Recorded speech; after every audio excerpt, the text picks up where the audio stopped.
Donut, যেটা বাচ্চাদের snacks হিসেবে খেতে কিন্তু ভীষণ পছন্দের।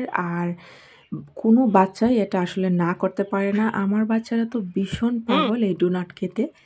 তার জন্য ভাবলাম যে সবসময় যেহেতু বানানো হয়, আর আজকে আপনাদের সাথে পুরো রেসিপিটি শেয়ার করি। আসসালামু আলাইকুম। শুরু করে দিচ্ছি। প্রথমে আমি এখানে 2 কাপ আটা নিয়েছি, তারপর চিনি দিয়েছি 1 চামচ, তারপর লবণ দিতে হবে সামান্য, আর গুঁড়া দুধ তো অবশ্যই লাগবে। গুঁড়া দুধ এখানে আমি 1 চামচ দিয়েছি, আপনারা চাইলে কিন্তু 2-3 চামচ দিতে পারেন। গুঁড়া দুধ যত বেশি দিবেন খেতে কিন্তু অসাধারণ লাগে। তারপর খুব ভালো করে আমি এটাকে মিশিয়ে দিচ্ছি, কারণ হচ্ছে ইস্ট দেওয়ার আগে সব শুকনো উপকরণগুলো মিশিয়ে নিতে হবে। তা না হলে ইস্ট যদি লবণের সংস্পর্শে আসে তাহলে কিন্তু আপনার ডোটা ফুলবে না।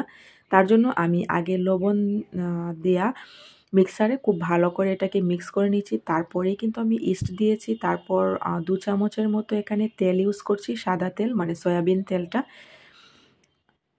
তারপর আমি এখানে কুসুম গরম পানি দিয়ে এটাকে খুব ভালো করে একটা ডো বানিয়ে নিব। আর এখানে কিন্তু অবশ্যই আপনারা কুসুম গরম পানি ব্যবহার করবেন। অতিরিক্ত গরম পানি ব্যবহার করা যাবে না, তাহলে কিন্তু ডোটা বেশি ফুলবে না। তারপর আপনারা এখানে চাইলে গরুর দুধটাকে গরম করেও দিতে পারেন, এক্ষেত্রে আরও বেশি মজা লাগে ডোনাটটা খেতে। এখানে অনেকেই অভিযোগ করে থাকেন যে আপনাদের ডোনাট বা পাউরুটিতে ইস্টের গন্ধ থেকে যায়। আমি 2 কাপের জন্য 1 চামচ ইস্ট নিয়েছি। আপনারা চাইলে কিন্তু এখানে যদি মনে করেন যে ডোনাটের গন্ধ থেকে যায়, সেক্ষেত্রে আপনারা ভ্যানিলা এসেন্স এখানে 1 ফোঁটা ইউজ করলেই হবে, তাতে কিন্তু অনেক সুন্দর একটা সেন্ট চলে আসে। তারপর আমি ডোটাকে খুব ভালো করে ময়ান করে নিয়েছি। এখানে অন্তত 10 মিনিটের মতো সময় নিয়ে আপনার ডোটাকে খুব মসৃণভাবে এটাকে মথতে হবে। 10 মিনিটের কম আপনারা মথতে যাবেন না, তাহলে কিন্তু ডোনাটটা খেতে ভালো লাগবে না, একদম আঠালো আঠালো হয়ে যাবে, মানে একদম সফট হবে না আর কি, খেতে ভালো লাগবে না। যত বেশি মথা হবে ততই কিন্তু খেতে ভীষণ মজার হবে। তারপর আপনারা দেখতে পেরেছেন এখানে আমি 30 মিনিটের জন্য এই ডোটাকে প্রুফিং করতে দিয়েছিলাম। অবশ্যই 30 মিনিট নিম্নে রাখতে হবে। আপনারা চাইলে কিন্তু 1 ঘন্টাও রাখতে পারেন। আর এটা গরম জায়গায় রাখার প্রয়োজন নেই, এমনিতেই আমাদের দেশে যে তাপমাত্রা, এমনিতেই রেখে দিলে এটা ফুলবে। আমি কিন্তু এমনিতেই রেখে দিয়েছিলাম, আর যেহেতু দুপুরবেলা করেছিলাম, দুপুরবেলা কিন্তু একটু গরম থাকে, তার জন্য আর চুলার পাশে রাখিনি। আপনারা যদি সকাল অথবা রাতে করেন তাহলে 2 চুলা জ্বালিয়ে চুলার মধ্যখানে আপনাদের এই ডোর পাত্রটা রেখে দিলেই হবে। তারপর আপনারা দেখতে পাচ্ছেন আমি কিন্তু ছোট ছোট ভাগ করে নিয়েছিলাম লেচি কেটে। তারপর এরকম ডোয়ের শেপ দিয়ে দিব। হাতে একটু তেল মেখে নিচ্ছি, তাহলে কিন্তু সুবিধা হয়। তারপর খুব সুন্দর করে আমি সবগুলো এরকম ডোনাটের শেপ দিয়ে দিব। আপনারা কিন্তু যে কোনো শেপের দিতে পারেন। সবগুলো আমার দেয়া হয়ে গেলে এটাকে আমি আরও 20 মিনিট প্রুফিং করার জন্য রেখে দেব। অবশ্যই 20 মিনিট রাখতে হবে। 20 মিনিট পর দেখুন কি সুন্দর ফুলে ডবল হয়ে গিয়েছে। আর এইটাই আমি এখন 180 ডিগ্রিতে 35 মিনিটের জন্য বেক করব। আপনারা চাইলে কিন্তু আপনাদের যাদের ওভেন নেই আপনারা কিন্তু তেলেও ভাজতে পারেন।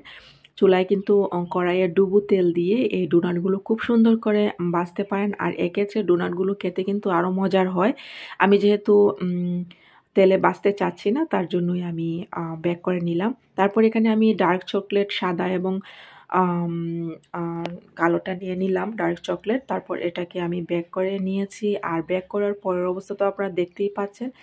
এই মুহূর্তে কিন্তু ভীষণ গরম আছে, আমি ধরতে পারছি না, মানে দেখুন অনেক গরম আছে, শুধু নামিয়েছি। তারপর আমি চকলেটগুলো মেল্ট করতে দিয়েছিলাম ওভেনে। আপনারা চাইলে কিন্তু প্যানেও, চুলায় কিন্তু প্যান ব্যবহার করে চকলেটগুলো গলিয়ে নিতে পারেন। আমি ওভেনে দিয়েছিলাম।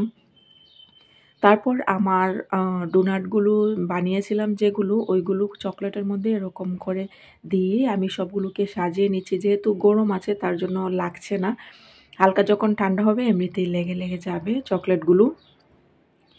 তারপর আমি হোয়াইট কালার এবং ডার্ক কালারের দুটো চকলেটই সমানভাবে দিয়ে দিচ্ছি। আর চকলেট হলে বাচ্চারা তো আসলে আর কোনো কথাই নেই। এই ডোনাটগুলো আমার সকাল থেকে বিকাল পর্যন্তই যাবে, সারাদিনই খাবে এগুলো। আর আমি এখানে কেকের যে স্প্রিঙ্কলগুলো এগুলো দিয়ে দিচ্ছি। আর রিভিউ কেমন আপনারা দেখতেই পাবেন। আপনারাও বাসায় কিন্তু ট্রাই করতে পারেন, ট্রাই করতে ভুলবেন না। আসসালামু আলাইকুম।